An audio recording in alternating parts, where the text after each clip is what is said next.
Hola amantes del cine, welcome to our YouTube channel The Real Homies and welcome to the video of why game changer is rad. So మనం ఈ movie గురించి మాట్లాడుకునే ముందు నాకు కొద్దిగా ఈ మూవీతో ట్రామా ఎక్స్పీరియన్స్ ఉంది. సో దాని గురించి కొద్దిగా మాడేసుకుందాం ముందు. సో ఈ మూవీ రిలీజ్ అప్పుడు నేను చాలా ప్రమోషన్లు చేస్తుండే, అంటే నా ఇన్స్టాగ్రామ్ స్టోరీస్లో ఈ మూవీ సంబంధించిన డేట్స్ పెట్టడాలు, ఎన్ని డేస్ టు గో అని చెప్పి నోట్స్, ఇలా చాలా మస్తు ప్రమోషన్ చేస్తుంటే దిల్ రాజు గారు కానీ చూస్తుంటే ఇప్పటికి నన్ను ప్రమోషన్ ఎడ్గా చేస్తుండే.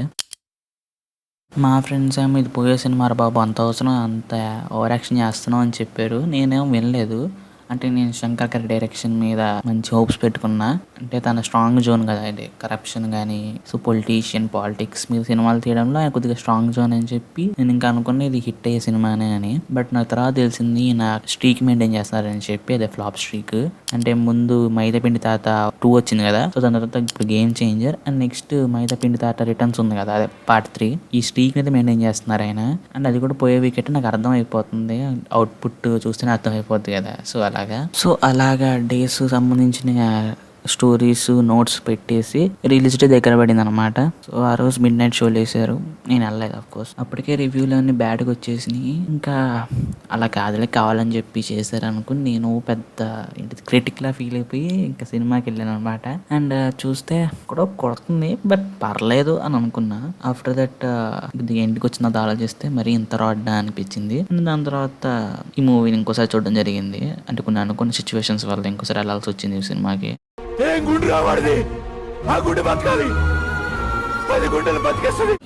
మాత్రం సాహసం చేశాక నేను కొత్తగా కనబడ్డా నాకు నేనే.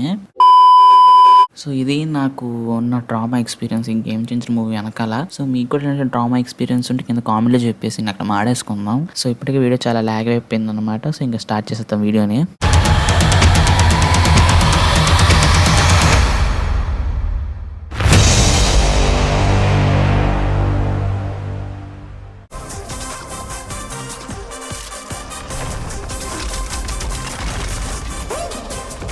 సో మనమైతే ఈ వీడియోని 8 పార్ట్స్కి డివైడ్ చేసాం అనమాట. సో ఫస్ట్ థాట్ వచ్చేసి క్యారెక్టర్ మోటివ్స్. ఇప్పుడు ఏదన్నా మనిషి ఒక పని చేస్తున్నాడంటే దాని వెనకాల ఒక మోటివ్ ఉంటుంది. అంటే తను అసలు ఎందుకు చేస్తున్నాడు అంటే ఏం చేస్తున్నాడు, దాని వెనకాల ఉన్న రీజన్ ఏంటి. అంటే ఈ వీడియోని ఎందుకు చూస్తున్నావు అని చెప్పి అడగండి, ముందే చెప్తున్నా.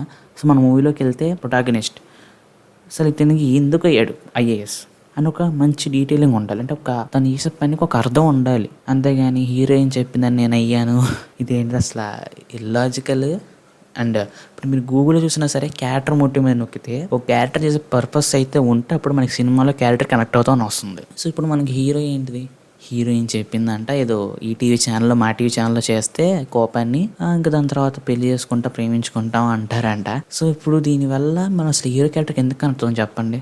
మెయిన్ అసలు తను అసలు ఎందుకు అలా ఇన్ఫ్లుయెన్స్ అయ్యాడు అంటే దేశంలో ఉన్న అవినీతి అలాంటివి చూసి తను ఇన్స్పైర్ అయ్యి నేను ఇలాగ చెడుని ఆపాలి అని ఒక స్ట్రాంగ్ జోన్ రైటింగ్ ఉంటే దాన్ని బట్టి మనం ఒక క్యారెక్టర్ కనెక్ట్ అవుతుంది. బట్ ఈ మూవీలో అలా ఏం ఉండదు. అండ్ శంకర్ గారి ప్రీవియస్ మూవీస్ లైక్ భారతీయుడు, అపరిచితుడు, ఒకే ఒకడు, దీంట్లో చూసుకుంటే మనకి క్యారెక్టర్కి ఒక మోటివ్ ఉంటుంది, దాని వెనకాల ఒక ప్రాపర్ రీజనింగ్ ఉంటుంది. సో దానివల్ల మనం క్యారెక్టర్తో ఫీల్ అవుతాం. బట్ ఈ మూవీలో అయితే నిమిషానికి ఒకసారి జాబ్ మార్చేస్తాడు అనమాట హీరో.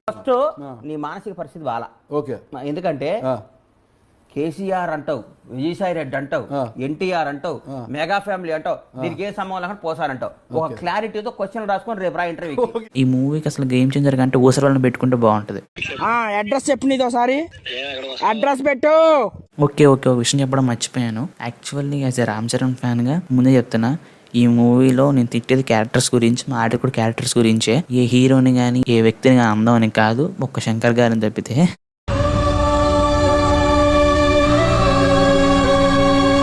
సో ఈ వీడియో చాలా లైట్గా తీసుకోండి, పాజిటివ్గా ఉండండి. And coming to the point, మనకి ఇప్పుడు ఎస్ సూర్య గారి పర్ఫార్మెన్స్ సూపర్ ఉంటుంది సినిమాలో. తనైతే ప్రాపర్గా యూజ్ చేయలేదు సినిమాలో. తెలియని వాడంటే అస్సలు నాకు నచ్చదు. ఇది గుర్తుపెట్టుకో, తర్వాత మాట్లాడుకుందాం.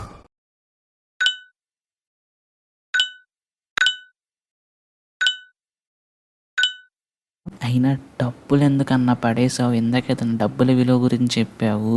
ఆ డబ్బులే నాకు ఇచ్చిన, నేను కూడా వాడుకునేవాడిని అట్లీస్ట్ నీళ్ళలో పడేసే బదులు. సో ఫైనల్గా ఈ టాపిక్ గురించి ఒక మాట నేసుకుంటే, ఇప్పుడు ఒక హీరోకి ఒక ప్రాపర్ మోటివ్ ఉండాలంటే ఎందుకు ఫైట్ చేస్తున్నాడు అని దాని మనకు రీజన్ ఏంటి అని.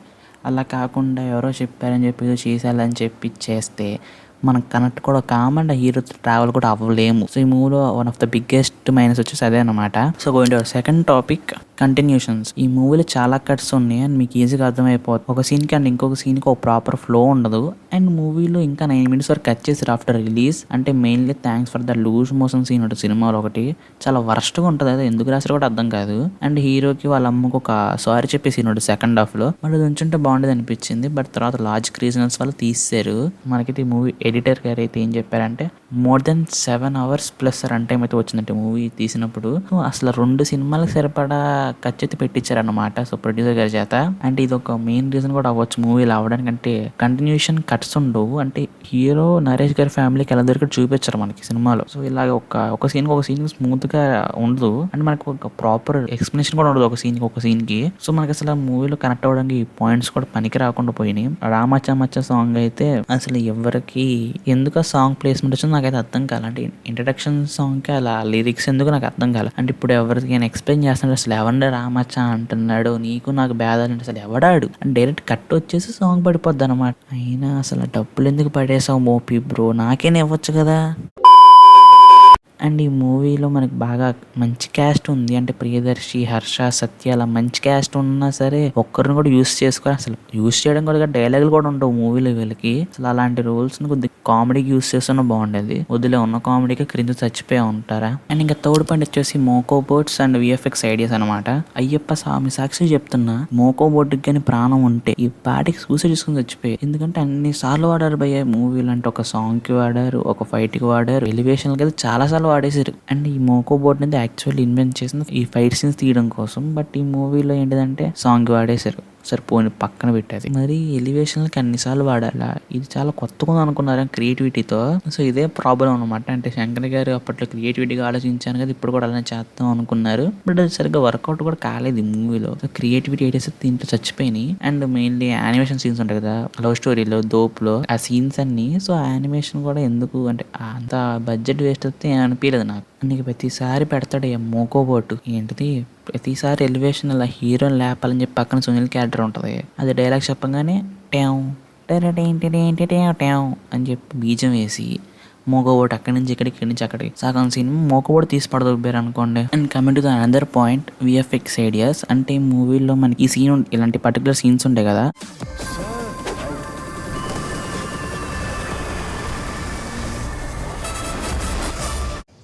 అసలు మీకు ఈ ఆలోచన ఎలా వచ్చింది? నాకు ఈ ఆలోచన ఎందుకు వచ్చిందని అడిగే బదులు మీకెందుకు రాలేదని సిగ్గుపడండి. ఇవి అసలు ఆ ఐడియా ఎందుకు వచ్చిందండి, దాన్ని ప్రాపర్గా ఎగ్జిక్యూట్ కూడా చేయలేదు. అండ్ గ్రాఫిక్స్ కూడా వరస్ట్ ఉంది దాంట్లో. అంటే ఇప్పటికే హార్ట్ కింగ్కి చాలా బొక్కబడింది హార్ట్లో, ఇంత మించి పెట్టలేరని చెప్పారేమో మరి ఈ ప్రాజెక్ట్కి. అండ్ చివరికి ప్రైమ్ ఈ మూవీని కొనుక్కున్న ప్రైమ్ మావ ఈ మూవీని ట్రోల్ చేశాడు. అంటే ఒక మీమ్ కూడా వేసాడు. సో ఇంకెంత బ్యాడ్గా ఉందో ఆలోచించుకొని మేము వదిలేస్తున్నా. So going to the fourth point in the list, cringe. ఈ మూవీలో ఉన్న క్రింజ్కి 2 అనిల్ రావుపూడి మూవీస్తో సమానం. అంత స్టఫ్ పెట్టడం వల్ల ఈ మూవీ సగం షెడ్కి పోయిందని చెప్పుకోవచ్చు. అండ్ వెన్నెల కిషోర్ క్యారెక్టర్ అసలు కొన్ని సెకండ్స్ అని చెప్పి ఎంత లేకిగా ఉందో అర్థమవుతుందో లేదా అర్థం కావట్లేదు శంకర్ భయ్యాకి అయితే. అండ్ ఇండియన్ టూల్ కూడా ఇలాంటి కళాఖండాలు పెట్టారు అనుకోండి, దాంట్లో పోలీసు చాలా బెటర్ అని చెప్పడం మర్చిపోయాను. మీకు కానీ ఇండియన్ 2 మైదాపిండి తర్వాత రిటర్న్స్ దాని మీద ఒక వీడియో చేయాలంటే చెప్పండి. అండ్ కామెంట్స్లో చెప్పండి ఇలాంటి వై ఇండియన్ 2 ఈజ్ రాడ్ అని చెప్పి. సో దాని మీద కూడా చేద్దాం. అదైతే స్టార్ట్ టు ఎండ్ గురించి మాట్లాడుకోవచ్చు. అండ్ ఇలా కొంతసేపు చూడొచ్చు, కొన్ని సెకండ్లు చూడొచ్చు అని చూపించాలంటే ఎంత రొట్ట రైటింగ్ అంటే ఇక్కడ మామూలు కాదు. అసలు ఈ కామెడీ అసలు వర్కౌట్ కూడా అవ్వదని తెలిసి కూడా ఎలా పెట్టారో అనేది అర్థం కాల. ఎందుకంటే అప్పటికి నెగిటివ్గా ప్రొజెక్ట్ అయిపోయింది ఆ సీన్స్ అన్ని. అండ్ ఇంకా most irritating character in the movie అంటే అసలు క్రింజెస్ట్ క్యారెక్టర్ అంటే సునీల్ గారి క్యారెక్టర్. అసలు ఆయన ఇంట్రోకి అర్థం అయిపోయింది ఎంత దరిద్రంగా ఉండబోతుందో అని. అండ్ ఏంటంటే సైడ్గా పుట్టాడని చెప్పి ఇంకా సైడ్గానే ఉంటాడు. అంటే అసలు ఎందుకు అనవసరంగా ఈ సీన్స్ అని చెప్పి మెస్ చేయడం తప్పితే ఏం లేదు. ఆయన గోల్డెన్ కామెడీ వాడుకున్నా సరిపోయేది కదా అయ్యా. అండ్ అసలు ఇంకా ఈ క్యారెక్టర్ ఎందుకు ఉంటే ఎలివేషన్ ఇవ్వడానికి ఉంది. ఈ ఎలివేషన్ కూడా సరిగ్గా వర్కౌట్ అవ్వ మోకోబోట్ సీన్స్ అని ఇంకా సగం చిరాకేస్తుంది. నవ్వండి భయ్య అంటే ఇప్పుడు కామెడీ సీన్ వచ్చింది కదా నవ్వాలి. అండ్ ఇప్పుడు నేను చెప్పే సీన్కి అసలు దీంట్లో వేయాలి కూడా అర్థం కాలేదు. అంటే క్రింజ్లో అయ్యాలో లాజిక్లో అర్థం కాలేదు. సో ఇప్పుడు కోపర్ యాప్ సాంగ్ ఉంటుంది కదా, అసలు ఈ సాంగ్ ఎందుకు భయ్యా? ఇప్పుడు నువ్వు హీరోని కోపం కంట్రోల్ చేస్తాడని చూపిద్దాం అనుకుంటున్నావు, అందుకని చెప్పి నడి రోడ్లో ట్రాఫిక్ మధ్యలో డాన్స్ వేపిస్తావా? అసలు ఇది ఆ థాట్ ఏంటి భయ్యా? ఏంటిది మాకేంటిది అంటున్నాను. ఇది క్రింజ్ పాట అన్నమాట ఈ మూవీలో. అంటే సెకండ్ హాఫ్లో ఇంకా సీన్స్ కొంచెం ఆడుకుంటూ పోతే ఈ వీడియో ఎక్కడికో వెళ్ళిపోతుంది, 20 minutes ప్లస్ కూడా అయిపోద్ది, అంత క్రింజ్ ఉంటుంది సెకండ్ హాఫ్లో అయితే. So coming to the my favourite point, 5th point, logics. So ఈ మూవీతో లాజిక్స్ చచ్చిపోయినాయి భయ్య. లైక్ అసలు అనవసరం లేని చోట లాజిక్లు పెట్టారు అండ్ అవసరం లేని చోట లాజిక్లు వదిలేశారు. అంటే అక్కడ చేసింది హీరో, ఇక్కడ చేసింది విలన్ కాబట్టి హీరో చేసిన ప్రతి దాంట్లో లాజిక్లు ఎతకూడదు. మనం 1 by 1 మాడుకుందాం మూవీలో లాజిక్ చచ్చిపోయిన చోట. ఇప్పుడు ఇంక్ రిమూవల్ సీన్ ఉంది భయ్య. ఇప్పుడు అక్కడ ప్రిజమ్ అనే కంపెనీ నుంచి ఇంక్ రిమూవ్ చేసుకున్నారు, ఓకే బాగానే ఉంది, కొనుక్కున్నారు, వాళ్ళు వాడారు అందాం. హీరోకి ఎలా తెలుసు అంటే ఆ ఫ్యాక్టరీలోనే ఇలా కొన్నారు అని, అంటే ఆ ఫ్యాక్టరీ డబ్బులు ఇచ్చి మేనేజ్ చేస్తే ఈ మోపిదేవికి ఏం చెప్పలేదా అంటే వాళ్ళ కంపెనీకి కూడా కాకుండానే విలన్ అంత తెలివి తక్కువగా పెట్టేస్తాడు, ఆర్డర్ పెట్టేస్తాడు. అసలు ఏంటది? అండ్ ఇప్పుడు దాకా ఐఏఎస్ అయిన హీరో సడన్ గా ఈసీ అయిపోతాడు, ఎలక్షన్ కమిషనర్. ఇప్పుడు ఈసీ అయిపోవడం అంటే అంత సింపుల్ గా అయితే ఎలా అవుతుంది? అసలు వాళ్ళు ఇచ్చిందే రివోక్ చేయమని కలెక్టర్ని, అండ్ ఆ కలెక్టర్ కూడా చేసింది 2 to 3 months జాబే. అది కూడా డౌట్ చెప్పండి నాకు సగం దాకా. అది రివోకే చేయకుండా మళ్ళీ ప్రమోషన్స్ పంపించారు అసలు. అబ్బా. అండ్ ఇంకా 20,000 సీన్, జనాలకి 20,000 తీసుకోండి, ఇలా చేసుకోండి, వాళ్ళు ఇస్తారు మీకు అంటే. ఇప్పుడు మీరు గెలిచారు, మళ్ళీ వాళ్ళు ఇంక 20,000 ఇచ్చారు. ఇప్పుడు వాళ్ళు మళ్ళీ వాళ్ళకి వేరే వాళ్ళకి వేస్తారు కానీ నీకు ఎందుకు వేస్తారు, మళ్ళీ వెయ్యొద్దని చెప్పి ఈయనే చెప్పడం. ఏంటది అసలు? అంటే నీకు సెన్స్ ఉందా భయ్యా ఈ మూవీలో? And coming to the my most illogical scene, అంటే మోస్ట్ ఫేవరెట్ ఇల్లాజికల్ సీన్ ఏంటిదంటే, ఇప్పుడు మోపిదేవి వెళ్ళి ఇలాగ వాళ్ళ నాన్న వాళ్ళ అమ్మ వీళ్ళు సో సేమ్గా ఉన్నారు అని చెప్పి అంటాడు. అండ్ హీరో అంటాడు ఆధార్ కార్డులు వీళ్ళు నా అమ్మ నాన్న, నేను ప్రూవ్ చేయాల్సిన అవసరం అంటే ఈయనేం చెప్పాడు, పెద్ద మనిషి చెయ్యాల్సిందే ఎందుకంటే ఇది చాలా సీరియస్ ఎలిగేషన్ అన్నాడు. సో అంత సీరియస్ ఎలిగేషన్ నెక్స్ట్ డే వాళ్ళ అమ్మ మిస్ అయిపోయింది. ఇప్పుడు అండ్ ఆ రోజు రాత్రే హీరో వెళ్ళి కలిసి వచ్చాడు, అంటే ఈ సీన్ డిలీట్ చేశారు అనుకోండి, బట్ కామెంట్ రాసిన దాని ప్రకారం. సో అసలు చచ్చిపోయిందో ఏమైందో ఏమో తెలియదు. అండ్ డిఎన్ఏకి సంబంధించిన ఒక్క వస్తువు కూడా ఉంచుకొని వెళ్ళిపోద్దంట, మొత్తం వెళ్ళి దూకి చచ్చిపోద్దంట. అండ్ హీరో మీద ఏం డౌట్ రాదు. అండ్ మూవీతో ఇంకా ఎలిగేషన్ కూడా వేస్తాడు, లైక్ ఇతను తన పార్టీకి సపోర్ట్ చేశాడని. వీళ్ళు ఏంటి అసలు అలా ప్రూఫ్సే లేవు కదా, ఎలా చెప్తుందని చెప్పి వదిలేస్తారు. అండ్ కట్ చేస్తే మూవీ క్లైమాక్స్ అయినా సీఎం అవుతాడు ఆ పార్టీకి. అంటే అసలు ఏంటి భయ్య బుర్ర ఉందా? అంటే ఇప్పుడు నువ్వే నాకు ఆ పార్టీకి సంబంధించి చెప్పి మళ్ళీ ఎందుకు సీఎం చేస్తారు దాంట్లో? అంటే వీళ్ళకి సపోర్ట్ చేసే కూడా సీఎం చేసి ఉంటారు కదా, ఆ మాత్రం కూడా ఆలోచన లేదు భయ్య ఎలక్షన్ కమిషన్ ఆఫ్ ఇండియాకి.